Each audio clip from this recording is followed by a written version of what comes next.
surely not me spending $10 on a new hero that just came out that day, even though I've only played Valorant once in the last month. Surely not me spending $87 on some Nerf gun digital skin assets. Surely not me trying to read, because I have difficulty reading. What are your abilities? You make footsteps? Decoy. Huh. That's kind of cool, honestly. I could see that being useful. And you can leave it on the ground and activate it through walls and stuff, I guess. So that's also pretty pog. What does it say? Rip a unstable dimensional fragment from reality. Hey, just say you bounce a flashbang. It's so much easier. What the fuck? I don't even, I'm having to decipher what this thing does. It's a bouncy ball that flashes once it hits a solid object. It's not difficult. Teleport. This one's pretty straightforward. You just throw a ball down and then you can TP to it, or you can leave the ball in a static location and TP to it later. This is actually a really cool kit. I like this guy. And you just pull a mask out of the ether and you become invis. But you are visible if you're close enough to them. So that's, you know. Training montage. Ba-da-ba, ba-ba. Copyright free. Look at how much of an insta-lock sweaty nerd I am with my mouse down here, like pre-aiming to get the boy. I'll fight everybody. Ooh. Imagine spending $10 on the new agent. Couldn't be me. Alright, so I've never played Reyna before, so wish me luck. So, what went through your mind when you said, you know what, I want to spend $10 for this new agent? Surely not me spending $10 on a new hero that just came out that day. Literally nothing went through my mind. Did you just buy it without even asking? Yeah. Are you gonna carry us? I love a good teammate that's ready for me to carry them as I miss every single right click with my classic and panic. It feels great to be back in Valorant, baby. Keep trying to use the classic because people say it's incredible, but then you get a dink and a body shot and they don't die, and you're like, why didn't I just use any other gun? But it does seem like my aim warm-up actually helped me out for the first time in my life, because look at this. I'm kind of on there. I get a dink and a body shot. Wait a minute. I thought I was just bitching about that with the classic. Now, this is actually kind of cool. Look, I throw my TP out, and because this breach has no idea what's going on, I teleport over to the other side. Look, it actually works!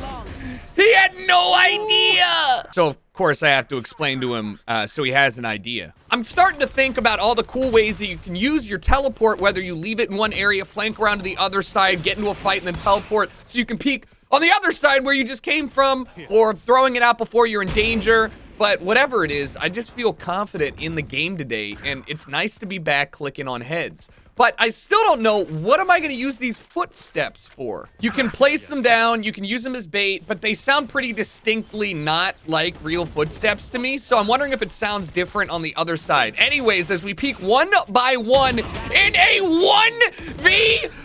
1v4!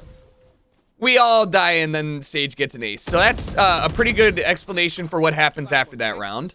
I'm not sure what I was thinking here. I was kind of hoping that your teleport ball would bounce off like your flashes and do like a nice little geometric little angle, but it just keeps going as if somebody's holding W key at whatever you're pointing at. So if you throw it at a wall, it'll basically W key into a corner until it finds another gap to go through. And tell me that wasn't a huge flash. All right, so let's see what his ult does. I use it here, and you see the circle around you. Yeah, that means they can see you when you enter into that circle.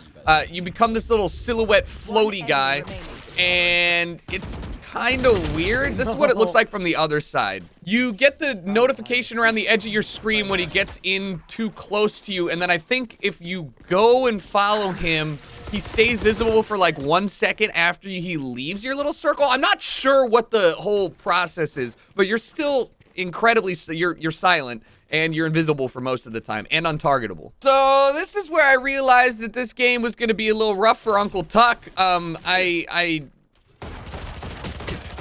it took me a little bit to kill somebody who was fully milked out of their mind.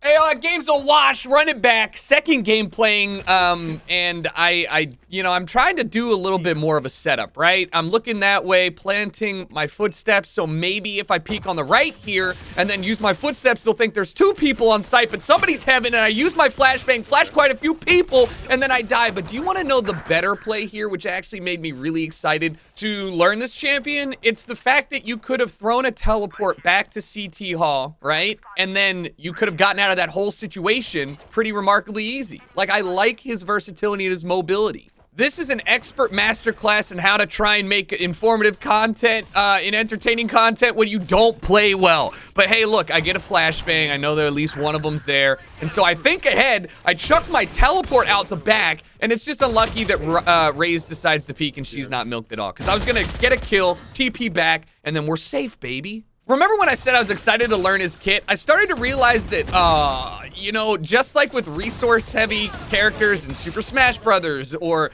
even in Valorant, I'm not good at keeping track of more than one thing. And usually that's just my crosshair. So my brain is working overtime to be like, throw the teleport out and get out of there. And I die because of it.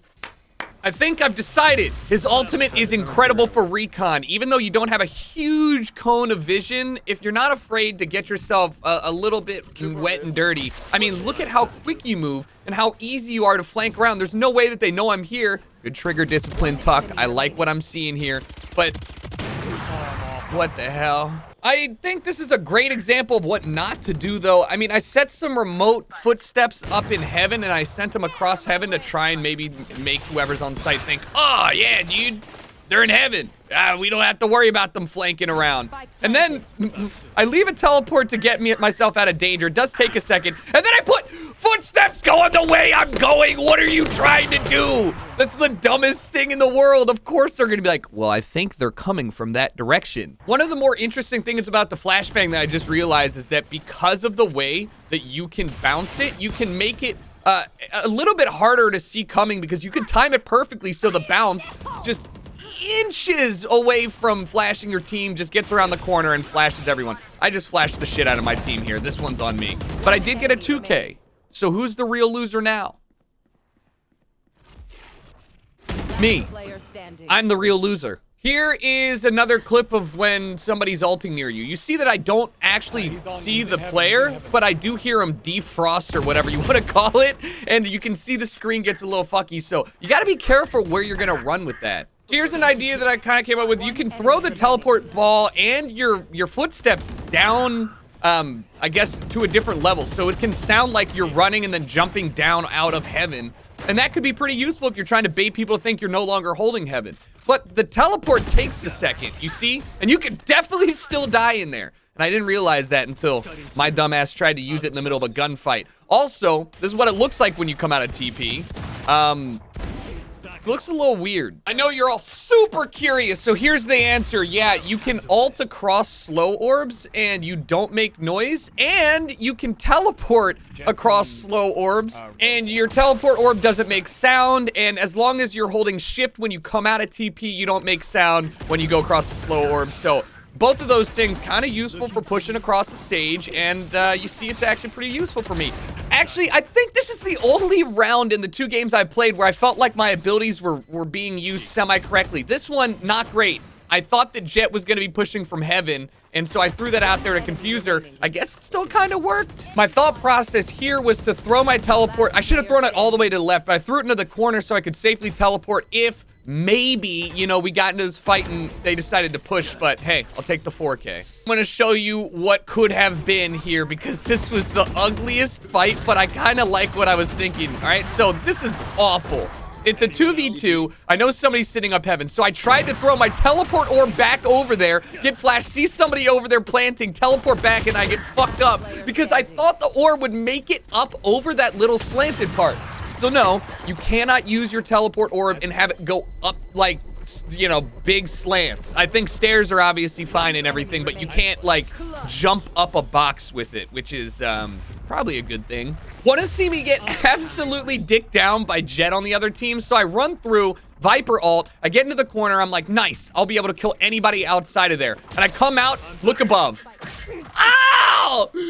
No! Anyways, we lost both games 13 to 11 that I played in, and I didn't play very well. And I like this new character. I think his mobility and the big brain plays that you could possibly have, and especially the chaining you can do with your skills to get away from danger or get into the fight. Really, really fun. 2 thumbs up. I'm definitely gonna play Valorant some more just so I can get better at this character.